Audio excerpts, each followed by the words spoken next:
She's so filthy and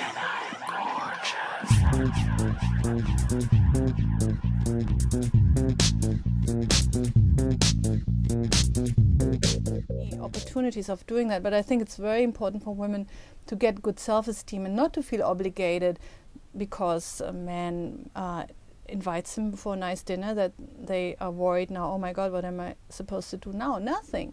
You know, just be yourself and enjoy yourself and do what feels right to you. Women and self-esteem is a big topic, and I work with that a lot. And in terms of sexual empowerment, a woman, even if she has more submissive sexual fantasies and dominant fantasies, she can still be very empowered around her sexuality. And if she's not empowered around her sexuality, bad things could happen. She could date the wrong people, and her goals will not be fulfilled, whatever her goals are in terms of relationship, in terms of life in general. I find that men just really want in a relationship to make the women feel good or to make them happy. You know, so if they ask you, where would you like to go to dinner? Come up with a couple choices. You know, give them a break. Let them know what you like so that they can please you. And then it just seems to me that is powerful. You don't have to push them down. You just bring them up with you. Very much so. You agree? Yeah. I had a client recently, she said, you know, often if I'm trying to empathize, I contort myself to be what I think my partner wants me to be. And I said, if you take the time to really concentrate on what makes you happy, to get solid in that, and then if you hit a bump in the road to see, I want that down there in the future. I want to be happy with him walking hand in hand in the sunset. How do I get there? And we go through this. And I said, it's not about, she felt guilty for thinking about herself first. And the self-esteem, as you were talking about, I said, you know, you being your best in this relationship, and that means thinking about yourself first and doing the best thing for you is going to make you the best partner in this relationship. So think about what your priorities are, know where you want to get with him, and work through the bumps. Right, and see and notice and recognize the good things in the relationship rather than focusing on, oh, I hate when he does that, or I hate, you know, whatever you focus on, you get more of. Yeah. So it's good to focus on the good things that he's doing. Now, Dr. Hoff, I had a question. If someone is interested in power play or something a little unusual, how would they introduce that in a relationship? How do you ask your partner? Good communication helps. If it's a relationship where there is good communication between the partners, that would include sexuality. And it shouldn't be that difficult then to say, you know, I've been thinking about this, how do you feel about that? And see what the other person says.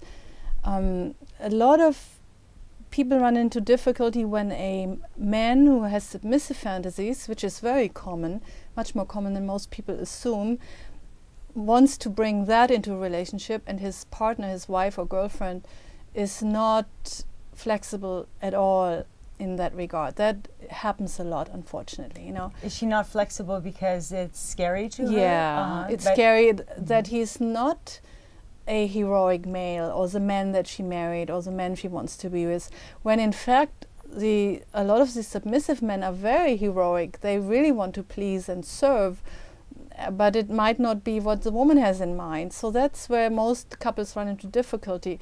If a lighter fantasy gets introduced, that's usually not so much of a problem. Oh, honey, I want to play. We'll go to a bar and we pretend we don't know each other. That might, some people might have a problem with that too, and because they feel uncomfortable, they don't feel like they can act, they feel it's stupid. But I think one could bring it up just directly, and if necessary, look for a couple counselor who's open for that and help the communication. But it doesn't always work. A lot of women don't want to have anything to do with that. A lot of men don't want to have anything to do with certain types of role play. It has to be a match, and if it doesn't work, it doesn't work. Then you have to think about, is that relationship compatible? Is it important enough for me to stay in it when I don't get my sexual fantasies fulfilled? And for a lot of people, that's okay. Very good. I want to talk a little to you about, Joy, about chemistry and connections, because a lot of this isn't just, you know, hit and miss in meeting someone. It has to deal with how your body and physicality and your chemistry reacts with the person. Just to play off a little bit about what Dr. Hoff just said, I have read a series of studies recently that when you're doing role play, and let's say the woman, if it was a heterosexual couple, is role playing that she's just had an affair or she's fantasized about another man, that that in conjunction, or if you've been away from your partner for a long time, your the sperm count is going to be greatly increased. Really? From 350 million sperm count to over 800 if you've seen each other less than 5% of the time in this last, you know, several days or something like that. Or if you're imagining you with a different partner. Yes. And interesting. And he thrusts deeper, it's more passionate, and it goes back to, again, the hunter and gatherer days. If a rival has come and slept with his woman, he wants to be able to get that sperm out of there, and there's a way when he thrusts that he's actually taking some of the rival's sperm out. And so it gets back into that passion play. Very interesting. Yeah, I think that's a very good point, that doing a little bit of role play can be so invigorating to a relationship when a lot of couples who've been together for a long time and they love each other and want to stay together, but the sex life often sucks. That it's the same routine, and often one partner or both partners lose some interest. So to do a bit of a play, there is a biological reality to it, there's a psychological reality to it, and you can create a variety that makes it never boring. Now, do you think if you keep it spicy and you do play and let their interests come out, let your interests come out and work together, that it's going to be something that will keep someone from being unfaithful? It could be. I mean, the more, when we had discussed this before, in the beginning of a relationship, you're chemically addicted to your partner. There's all these wonderful good body chemistry going on.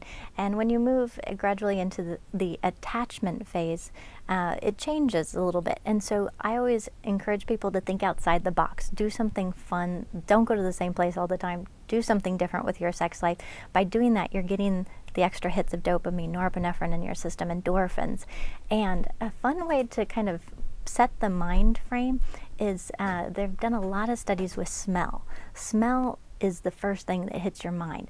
So in the beginning, or you've been together for years, creating a smell that's your smell, whether it be an incense or it be a particular candle or baking cookies or bacon or baking cookies, but have that smell permeating when you're making passionate love.